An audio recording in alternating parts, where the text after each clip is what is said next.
आज आम्ही वरंगावकरांच्या वतीनं इथे निवडणूक निर्णय अधिकारी अनिल पुरे साहेबांना इथे निवेदन दिलं आहे की सदर निवडणुकीचा जरी मान्य उच्च न्यायालयाने निर्णय दिला असला तरी निवडणूक आयोगाला काही उच्च न्यायालयाने सांगलं नाही की 21 दिवसापर्यंत निवडणूक लांबवा. तातडीनं हे करायला सांगलं होतं. तातडीनं करा तुम्ही. काय गरज आहे तुमचे 19 दिवस लावायचे? जे निवडणुकीच्या उमेदवारांनी इथे मेहनत केली आहे, परिश्रम केले आहे, त्यांचे आज तुम्ही निवडणूक स्थगित केली आहे. हा एक प्रकारचा अन्याय त्या उमेदवारांच्या त्या माध्यमातून आहे. त्याकरता ती तातडीनं जी सुरू असलेली बंद झालेली प्रोसेस तातडीने सुरू केली पाहिजे. आणि उद्या जर कधी निकाल लावला आहे, अरे लोक उत्सुकता आहे ना, दूध का दूध पाणी का पाणी होऊन जाऊ द्या ना. काय आहे ते कशाला ठेवता 19 दिवस आहे पेटे इथे? आणि का लोक काय रिकामे आहे का? त्याला अगदरता हाताला काम धंदेनी आहे. आणि मग इथे साहेब सांगताय की उमेदवाराचे प्रतिनिधी 10-15 का बसाना, म्हणजे हेच कामं करत बसायचे का? लोकशाहीचा आपण आदर केला पाहिजे. लोकशाही ही कुठेतरी विकसित झाली पाहिजे आणि लोकशाहीचा उत्सव आहे. 19 दिवसानंतर काय लोकांच्या मनात राहणार आहे? निवडणुकीचा निकाल उत्साहात लागणार आणि 19 दिवस ठेवता कशाला आहे? आज हे कर्मचारी बिचारे हे काही आहे ना, त्यांचे घरदार आहे.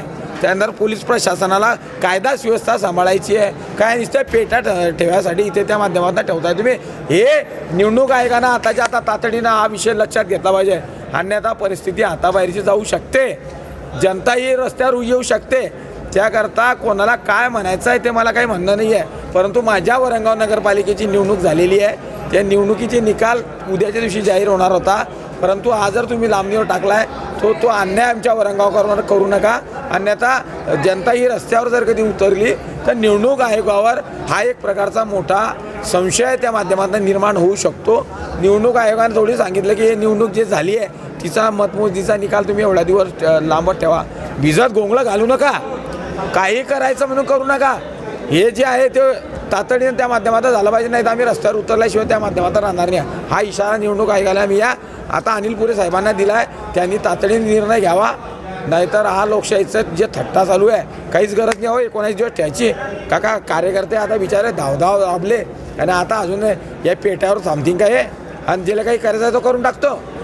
त्याकरता काही विषया निवडणूक आयोगाचा आम्हाला काही तर भरोसा राहिलेला नाही आहे. त्याकरता आदरणीय मुख्यमंत्री महोदय देवेंद्रजी फडणवीस साहेब, आदरणीय महाराष्ट्र राज्याचे नंबर 2चे मंत्री, मुख्यमंत्र्यांना विनंती करता. मुख्यमंत्र्यांच्या हातात आहे का हिंदू मतदान? मुख्यमंत्री महोदयांना आम्ही विनंती याच्यासाठी करतोय की ते राज्याचे प्रमुख आहे आणि नंबर 2चे मंत्री आदरणीय गिरीश महाजन साहेब आहे, ते राज्याचे वजनदार नेते आहे.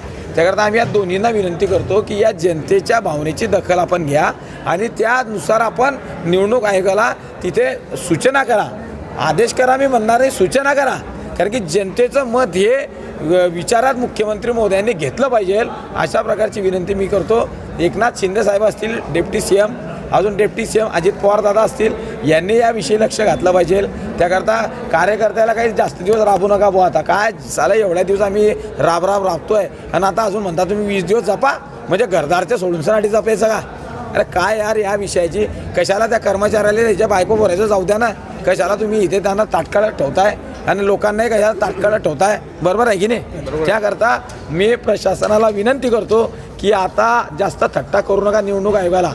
बस. जय हिंद, जय महाराष्ट्र. मतदान मोजणी उद्या केली पाहिजे अन्यथा या ठिकाणी गडबड होऊ शकते. काय सांगाल सर तुम्ही? आता हे माननीय हायकोर्टाच्या निर्देशानुसार आयोगाचे आदेश प्राप्त झाले आहेत. त्याच्यानुसार आम्हाला ते पालन करणं बंधनकारक आहे. त्याच्यानुसार मतमोजणी होईल.